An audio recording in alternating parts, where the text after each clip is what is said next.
We are goal-obsessed society. Set a goal, crush the goal, manifest the goal, visualize the goal.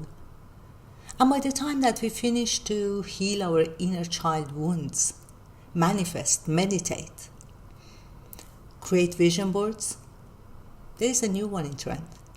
But the question is this: with all those things that we have to do, tasks, goals, to create a beautiful life, why the society is more and more anxious, tired, and uncertain? Why? Maybe because the goal that we are chasing is not belong to us. We are chasing validation, not fulfillment. We are chasing aesthetic, not alignment. We are creating a life, a goal that looks good in a piece of paper, but in reality is hollow and empty and is not belong to us. We perform peace, we perform clarity, we perform transformation. We became performers, as if we are living in a Hollywood instead of in a holy planet in which there is a time dedicated to us to live it, to enjoy it.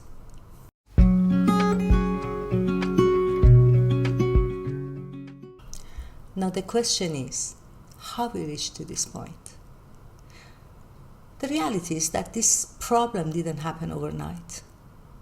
We were raised in a society that rewards visual output over internal resonance. From school to social media, we were conditioned to ask ourselves, what this produce? Instead of asking ourselves, does this align with who I am? Productivity become a morality, success become a self-worth, and even personal growth become a kind of competition. And there is a twist. Even in the healing society, such a mindset is growing faster and faster and faster. We took something so important like inner transformation and we turn it to a kind of series of personal development tasks. Journaling become a kind of manifest faster. Meditation become a sort of tool to increase visualization towards success. Visualization become a tool of performance of hope, not a practice of truth. Instead of helping people to return to themselves, we gave them a goals and we convinced them that is a spiritual task. The goal that we are chasing is not ours, and it carries the same pressure. Be better, do more, achieve enlightenment. So now we are even more tired than ever, more anxious. And we feel guilty for not being able to reach our potential. But maybe that potential that we are looking for was never our potential. So, the question is, what's the alternative? So, the first most important thing that you should do is to stop fixing yourself as if you are a business plan. You're not a startup. You're not a project. You are living, evolving being. And sometimes clarity doesn't come from setting a goal, but from being brave enough to pause. Let me tell you something very personal. Many years ago, I was a person who was full-time workaholic. I took over every job, every project, every opportunity. I was there. And it felt productive, empowering. And all the things that I actually love to do, I call them hobbies. But over time I realized something. All those effort, hard work, didn't add anything to my real life. It was an expansion. It was avoidance. It was avoidance of that stillness that I was afraid of. It was avoidance of the life that I actually meant to live, and I was trying to escape from it. And those things that I was calling them hobbies, they were my truth. They were the line and the steps that I supposed and meant to follow. So let's start with asking yourself what exhausts you. Ask yourself this question. If you cannot find exactly what you need in life, ask yourself, what is that you're trying to perform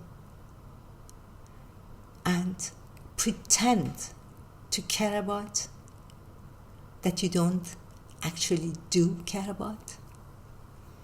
And let go of goals that only serve your image, not your essence. Look at the past moment of internal satisfaction.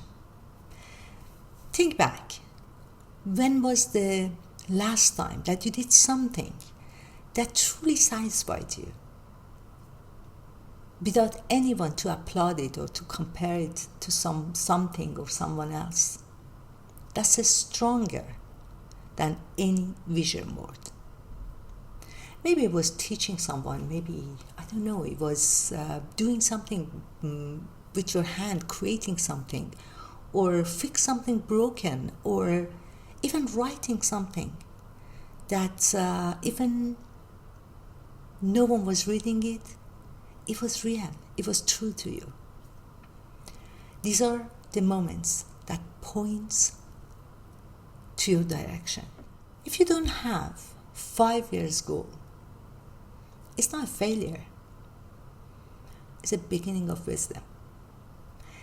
Zen philosophy speaks of ikigai. I'm sure you heard of. Your personal reason of being. Not your hustle, not your business, not your output, not your job, not your home, not your belonging, but you without all those things. Your being. But there is a thing. You can't find your ikigai over weekend, of course.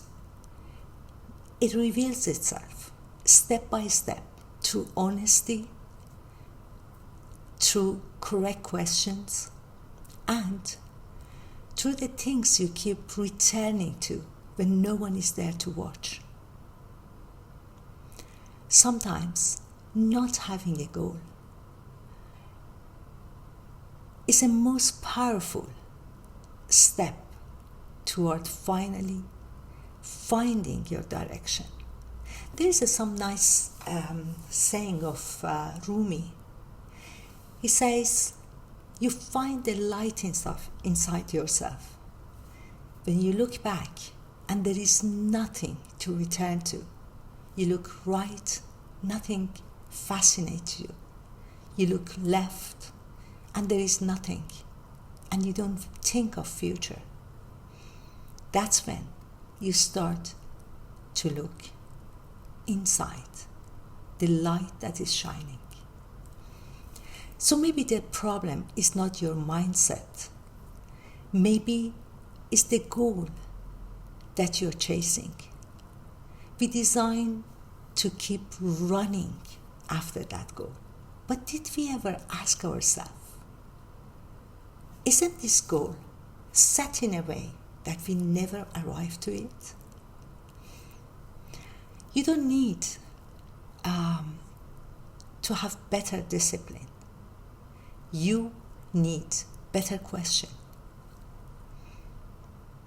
And maybe, just maybe, the first question you should ask yourself is this: whose life I'm trying to build? See you next week.